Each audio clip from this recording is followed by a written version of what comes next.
Before we move on, does anybody? Let's see. What was like? We did the ITV. We did the. We didn't do the tablets thing. What the Android tablets versus the iPads?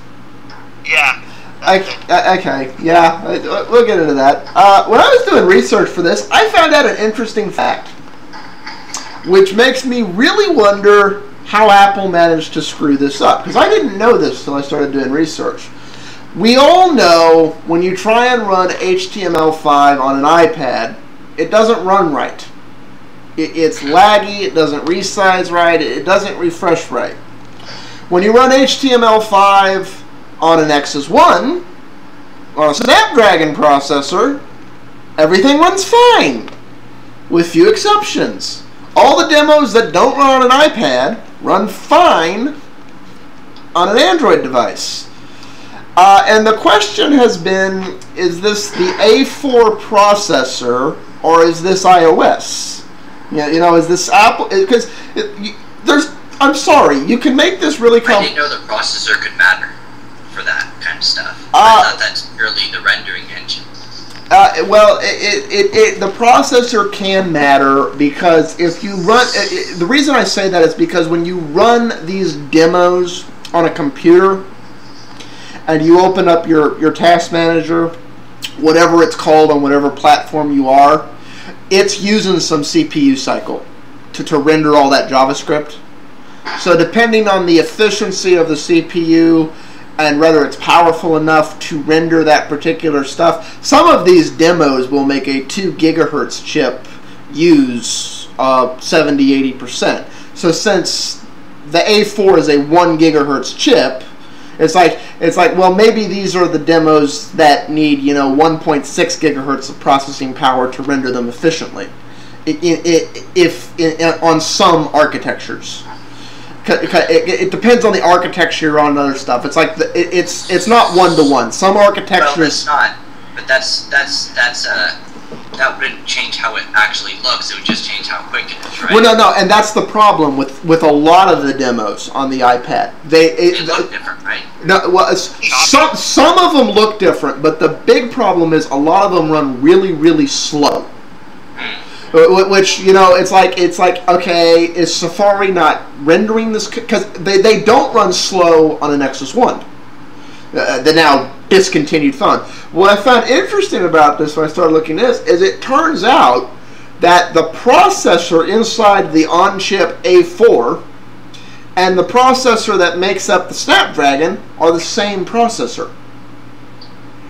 I didn't know that. When Apple built this A4 on-chip processor / graphics thing they built, they literally went out and used the exact same technology that Android phones had been using for almost a year. They're using the same technology that makes the Snapdragons. It's literally the same chip.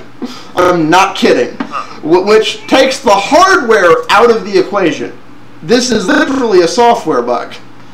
Which means it's something about Safari and iOS versus Chrome and Android that isn't rendering these demos right. It's not Chrome and Android, it's the stock browser. But but it's something about the browsers that's different enough that on identical processors it runs ridiculously slow over here and like it's supposed to over here. That surprised the hell out of me, because these Cortex CPUs are available both in single core and dual core. The Snapdragon is the single core version. The Android tablets that are coming out in the next 6 to 8 months are a lot of the ones you'd want to buy are using the dual core version, like the Tegra CPU. I have a few questions about that whole testing thing. Did it differ from Android version to Android version? Is this something unique to Froyo, or no? I'm pretty sure that Froyo is faster at rendering. Froyo is faster at rendering this stuff, but the test I'm talking about that was done like right when the iPad came out. iPad versus Android 2.1. So it wasn't Froyo. Right now it'd be even worse. Right now it'd be even worse. Which Froyo is what, like 40% faster than 2.1? Yeah, on proper hardware. Yeah. What were you saying, Liam? I was just wondering out loud if it could have something to do with the V8 engine, but if the same thing was running in Eclair, I guess it could still have something to do with the JavaScript rendering engine, but less likely. I don't know. Yeah, well, it's like, and that's the thing, because the whole reason to buy Apple is you're like, well, Apple's just the whole package. They've made the better hardware, they've made the better software. Well, we found out it isn't the better hardware. It's the same hardware you've been able to get on the PC/Android side for almost a year before Apple came out with their impressive A4. Well, didn't they change it to make it more power conservative? Well, okay, those changes are software changes. And maybe that's what's causing the problem. Maybe one of the changes they did to conserve power in the software, since it's identical hardware, maybe that's what's causing the problem. Maybe they were too conservative. Maybe they're underclocking it too much. I don't know. That might be the problem. But the hardware is clearly capable of doing this, because Android devices show that it does it quite well. So there's some software. It might be the power saver, like you're talking about. It's anyone's guess on that, to be quite honest. And I found that ridiculously interesting, especially since there's a bunch of Android tablets coming out. Some of them are supposed to come out in the next month or so. Please forgive that brief interlude due to technical difficulties. It's like, for those of you wondering why we cut out, we lost James for a minute. It's like, anyways, well, no, it's like more and more when I look at the A4 chip and I look at what Apple stuck on the iPad and the iPhone 4, I just look at this and I'm just, it's, okay, you didn't even use the best that was available today. You just used what everybody else had been using. You brought yourself up to their hardware level, and somehow, even though you completely control your OS, designed it specifically for your device, it doesn't work as well as the other stuff that has been using it for almost a year before you started using it. It's like, there's obvious reasons to go with the older chip. To use the single core instead of the dual core is like, because it's not as tried and true, it's not as tested, the dual core is newer, therefore may have glitches nobody's troubleshot through yet. There's a reason to argue that. But then having it not perform as well, no excuse whatsoever. Especially when you know you're the flagship Rolls-Royce thing like Apple tries to convince themselves they are to the world. And I just don't know on that. Well, this brings up an interesting thing, though, in that you can't buy, right now, any Android tablets that use the Snapdragon / this system that both Tegra and Snapdragon's based on, and the A4.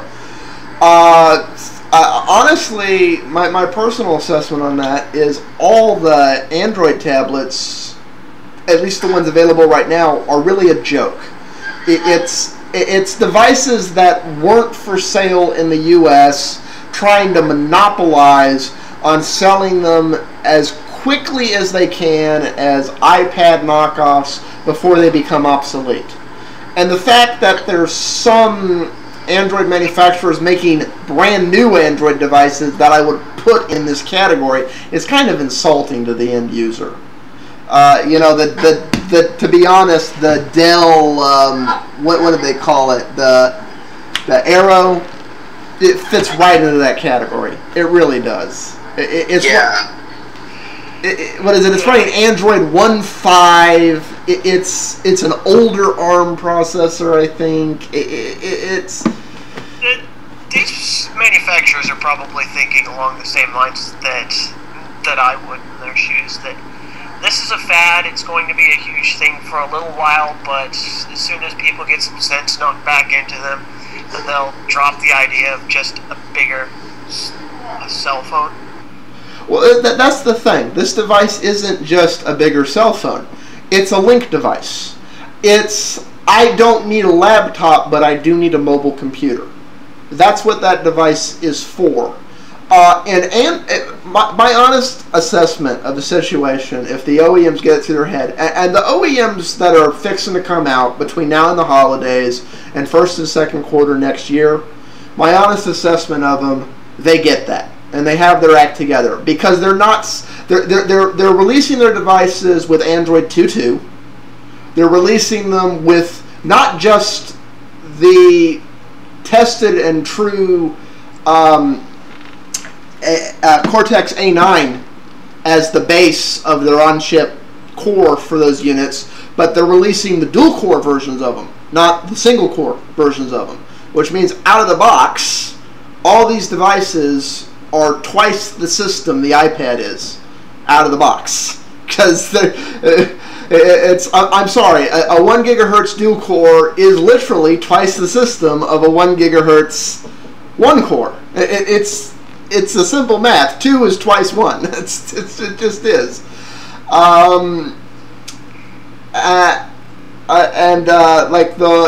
like the Tegra chipsets for these. I really do. They were delayed, but I like them. I honestly think it's what the iPad should have been and would have been if Apple had, I don't want to say cut, but, you know, actually bothered to, what was that finger gesture for? Well, I said I actually may have to jump out of the rest of the show right now. I'm sorry. Okay. Duty calls. Sorry about this. I'll see ya. Okay.